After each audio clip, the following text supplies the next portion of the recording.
Hello everyone, this is doctor S K Singh. I have done my MBBS from Maulana Azad medical college. आज बहुत important tips आपको share करने वाला हूं और इस 5 इंपॉर्टेंट टिप्स को अगर आप सम्मिलित रूप से अपने 30 दिन जो रिमेनिंग 30 दिन है उसमें अगर आप अपना लेते हैं तो आप श्योरली बहुत ही अच्छा करने वाले हैं।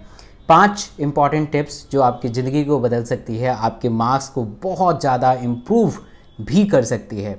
ऐसा देखा गया है कि लास्ट जब होता है, जैसे मैं एक छोटे से एग्जाम्पल से इस वीडियो को शुरुआत करूंगा कि मान लीजिए कि रेस का मैदान है और उसमें रेस में जो हॉर्सेस हैं उन्होंने पार्टिसिपेट किया है। तो जब एम नज़दीक होने वाला होता है, जब हमारा डेस्टिनेशन बहुत नज़दीक होने वाला होता है, तो लास्ट जो कुछ पल होता है उसमें मैक्सिमम एफर्ट लगाते हैं और वो वही विनर होता है। तो लास्ट का जो मंथ है हमारा 30 दिन जो है, इसमें आपको मैक्सिमम एफर्ट लगाने हैं ताकि आप अपने नीट को बेहतर तरीके से कर पाएँ और आप अपना ड्रीम उसके साथ साथ अपने पेरेंट्स का ड्रीम भी पूरा कर पाएँ। तो ऐसे क्या क्या 5 टिप्स हैं, ज़रूर इसको आपको सम्मिलित रूप से इन 30 दिनों में अपनाना चाहिए। The first important tips is set your biological clock. The second one is test yourself. Third is called evaluate PYQ wrong answers, and fourth is focus only the NCERT and your notes only. Fifth is a revision. बारी बारी से थोड़ा थोड़ा describe करेंगे। Video बहुत छोटी रहेगी but मज़ेदार रहेगी और आपके मार्क्स जरूर इसके अपलिफ्ट होंगे, इंक्रीज होंगे। The first is a set your biological clock.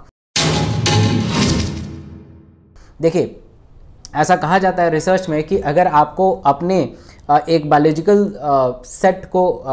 Clock को सेट करना है तो उसमें करीब करीब जो है 15 से 30 दिन लगते हैं। ये डिपेंड करता है बॉडी टू बॉडी। तो अभी 30 दिन है, अपने बायोलॉजिकल क्लॉक को बिल्कुल सेट कर लीजिए।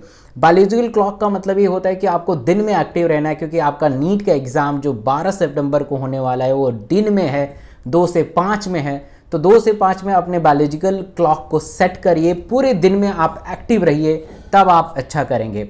ठीक है, तो आप अब अभी से आदत डालिए कि जल्दी सोना है और जल्दी उठना है। कोई फ़र्क नहीं पड़ता है कि आप रात में लेट नाइट पढ़ेंगे तो दिन में लेथार्जी होंगे।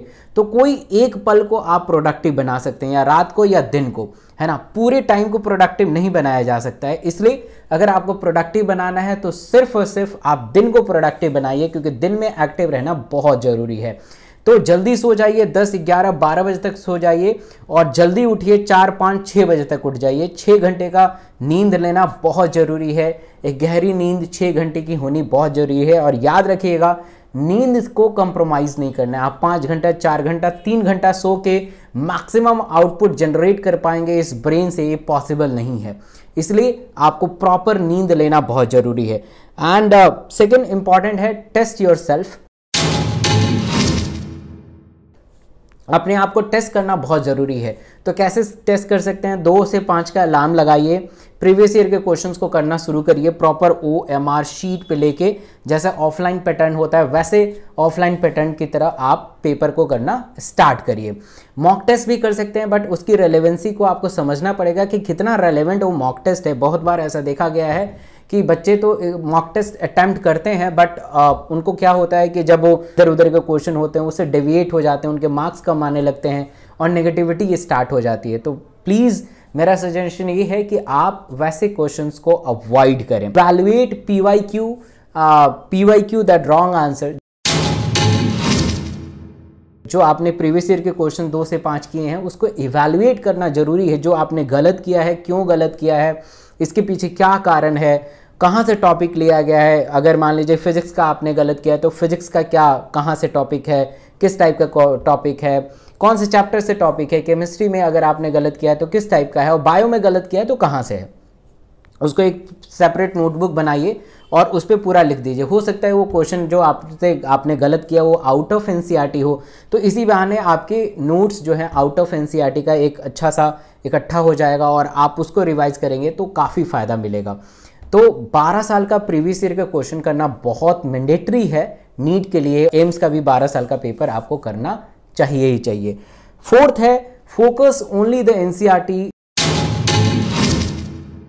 रिसेंट ट्रेंड बताती है कि करीब 80% क्वेश्चन जो हैं आपके NCERT से आते हैं। अगर आप 80% पे आपका कमांड हो जाता है तो आपका एक बढ़िया गवर्नमेंट मेडिकल कॉलेज मिल जाएगा जो फ्री में आप डॉक्टर बनेंगे। तो just focus only the NCERT and your notes.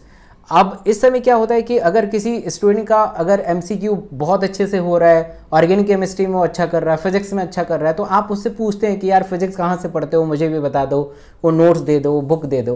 Please ऐसा नहीं करना है। जो आपने पढ़ा है, जिस मटेरियल से आपने पढ़ा है, ट्रस्ट करिए उस पर बिलीव करें और उसी को बारंबार दोहराइए। बारंबार ही सफलता की कुंजी है, ये ध्यान रखिएगा। ब्रूस ली से पूछा गया कि आपको कौन से फाइटर से डर लगता है, तो ब्रूस ली ने कहा मुझे उस फाइटर से डर लगता है जिसने एक पैंतरे को 1000 बार प्रैक्टिस करके आया है। मुझे उस फाइटर से डर नहीं लगता है जिसको 1000 पैंतरे आते हो। एक अगर पैंतरे को 1000 बार प्रैक्टिस करेगा वो फाइटर, तो जब ब्रूस ली को मारेगा तो वाकई उसका इफेक्ट जरूर नजर आएगा। कहने का मतलब ये है कि आप अपने नोट्स पे ट्रस्ट करिए, उस पर भरोसा करिए, बार बार पढ़िए और एनसीईआरटी पे भरोसा करिए। And the last but not a least, that is revision.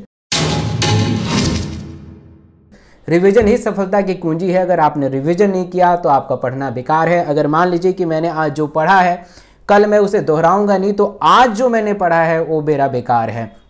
अगर मैंने कल जो पढ़ा है अगर मैं उसे आने वाले टाइम में अगर दोहराऊंगा नहीं तो वो पूरा बेकार है। तो इसलिए फोकस करिए। मतलब इस समय आपका पढ़ाई का मैक्सिमम हिस्सा 70 से 80% हिस्सा जो है रिवीजन पे जाना चाहिए। जो भी आपने पढ़ा है उसको बार बार रिवाइज करें, बार बार पढ़ें। अब जैसे बहुत सारे मॉर्फोलॉजी के एग्जाम्पल ले लीजिए, एनाटॉमी के एग्जाम्पल ले लीजिए, इकोलॉजी के कुछ डेट ले लीजिए, तो आपको बार बार उसे रिकॉल करने होते हैं। उसको एक कहीं पे कागज़ पे लिख के उसे चिपकाइए, बार बार रिकॉल करिए, बार बार पढ़िए, बार बार रिवाइज करिए, तब आप अपने स्कोर को बूस्ट कर सकते हैं। और याद रखिए ये चैनल आपको नीट में निश्चय ही सफलता दिलाएगा, क्योंकि इस चैनल का मेन उद्देश्य है कि नीट में सफलता दिलाना। नीट निश्चय से नीट निश्चित। Thank you so much.